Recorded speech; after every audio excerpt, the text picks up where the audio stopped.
venendo nel mondo, si è fatto bambino ed è cresciuto in sapienza, età e grazia davanti a Dio e agli uomini.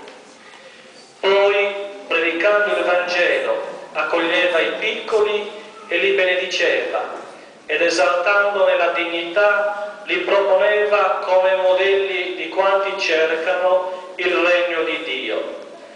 Oggi, come allora, i bambini hanno bisogno degli adulti per sviluppare le loro doti migliori sul piano intellettuale, oltre che le energie fisiche, e raggiungere felicemente la maturità umana e cristiana.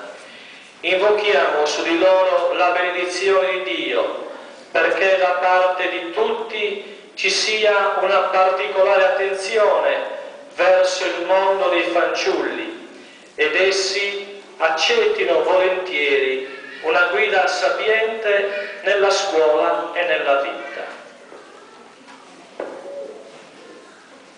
Signore Dio nostro, che dalla bocca dei piccoli fai scaturire la lode perfetta del tuo nome, guarda con bontà questi bambini che la fede della Chiesa raccomanda al tuo cuore di Padre, come il tuo Figlio, nato dalla Vergine, accolse fra le sue braccia i bambini, li benedisse e li propose a tutti come modello del regno di Dio.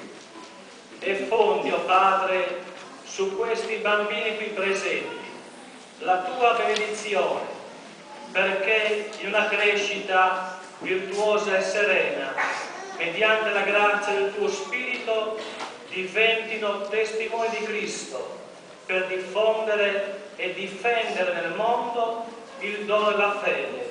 Per Cristo nostro Signore. Amen.